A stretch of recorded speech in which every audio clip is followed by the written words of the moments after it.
Hey guys, I'm Nexon from VR Cambrian, and today we have a short video for you guys where I'm going to be talking about our chair, basically I'm going to be talking mostly about the Strife feature that we haven't really spoken about too much, but you've been able to see it very heavily used in pretty much all our videos,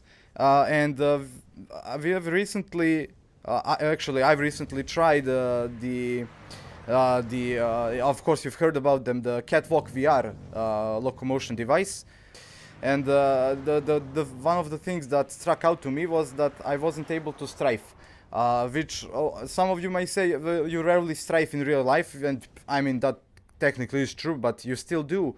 I mean, you're still capable of making a strafe movement in reality, while I wasn't really able to do that in Catwalk VR. So that struck me then, and I figured out, like, we haven't really spoke about our Strife feature, which is this little pedal that we have on the right hand side and left hand side of the VR chair controllers, and which I'm using right now. You might be able to see on the right hand if the angle should be from here.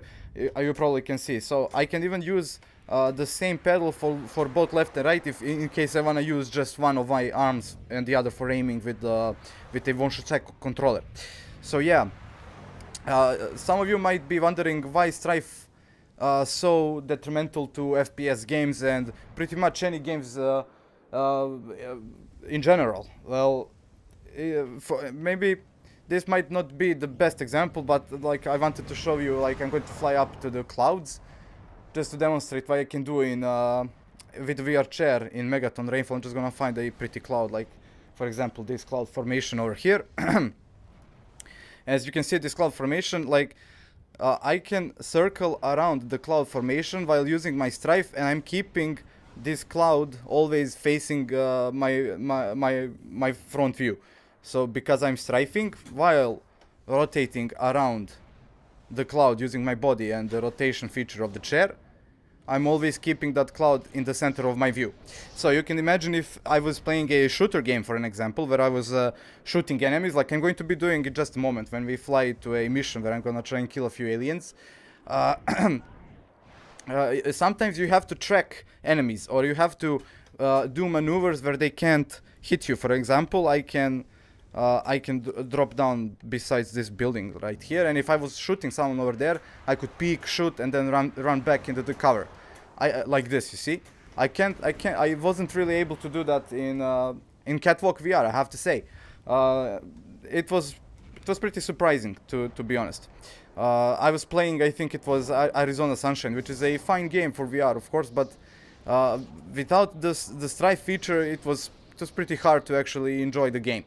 Where all I wanted to do was actually just play the game and have fun. It wasn't really that fun. But while in the chair, I can do pretty much any movement imaginable that you could have regularly done with your gamepad or with mouse and keyboard. Pretty much anything that you are already familiar with. Our chair offers you the option to play games without really changing your gaming habits. As you'll see right now, I'm gonna find a few aliens. I think right here I'm flying towards B mission. This is one of the earlier missions in Megaton Rainfall. I'm sure all of you are familiar with this game. I love the game. You can go under the water and find fish. Can't shoot the fish though, but it's still pretty fun. I mean, it's one of those games you always wanted to play as a kid. Okay, so now we're going to first fly towards this orb over here to collect a new power. What's that power going to be? I can't remember what this is.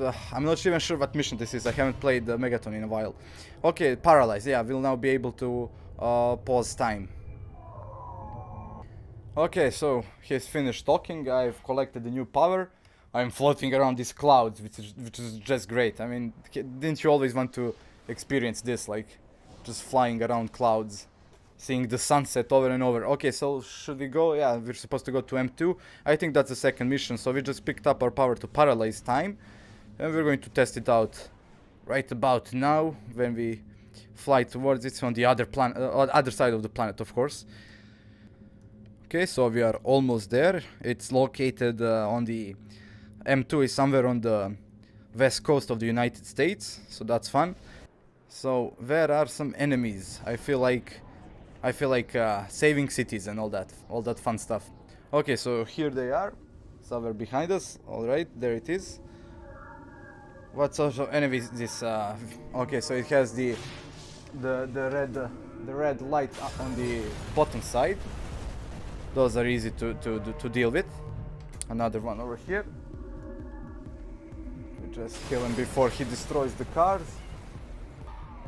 Okay, don't kill my people. Of course, people are probably dying from falling down to the... Oh, look at that big one over there. Okay, so let's chase after him towards the sky. Another interesting point I wanted to make is that when we designed the VR chair, one of the main things we had in mind was the comfort that it offers. We wanted you to be able to play like really long gaming sessions without actually getting tired, which is why the posture in our chair is set at an angle, and why we are able to play for such long times. Okay, so we have to destroy these guys, alright? So I'm just gonna continue talking after I kill them. Gonna take down this first big one, and then I'm going to focus on the small guys. I'm gonna freeze time real quick to see where they are. Okay, so they are somewhere in the behind the buildings. And what I wanted to say is, when I tried the catwalk device, the comfort, I mean, it wasn't really that bad, but my colleague who also tried it, he had back problems with the backrest that they offer. So it's obviously a lot less comfortable when you're strapped in and you have to run around than just being relaxed inside of this VR chair. Okay, which I shouldn't be doing right now. I shouldn't be relaxing, I should be killing aliens, saving the city. Okay, so I keep missing his eye. This is one of those harder to hit alien ships. Okay, there he goes. So let's try and destroy the big one again.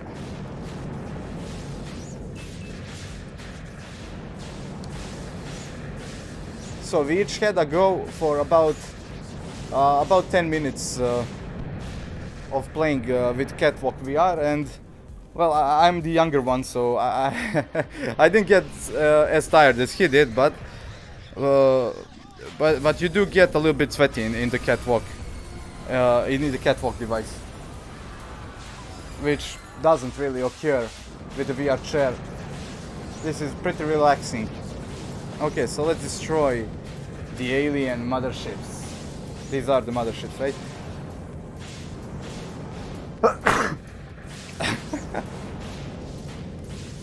Okay, so he's dead.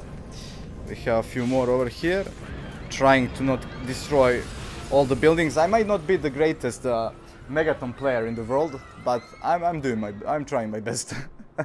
Trying to keep a conversation going while also saving the world. It's just part of my daily job. Where are you?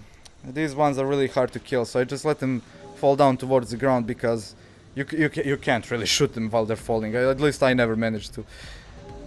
Okay, so let's destroy the top half, bottom half. Or actually, first I destroy the bottom half, then the top half.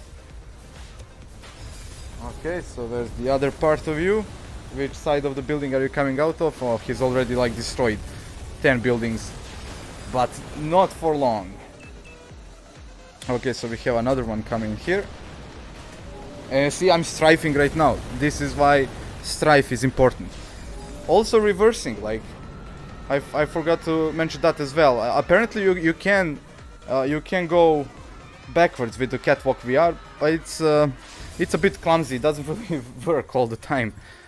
While our chair is pretty much just like a regular controller, it works. It works all the time. It's snappy, it's quick. It allows me to do anything I can imagine wanting to do inside of a game. And most importantly, it's fun to play. So that's pretty much going to be that's going to be it for this video. I hope you guys enjoyed. It might be a shorter one, but I just wanted to address the feelings I had regarding the strife, backwards, forwards, the comfort of the VR chair. So thanks again for watching. I'm Nexon from VR Cambrian, and we'll see you again very soon in another video. Until next time, goodbye.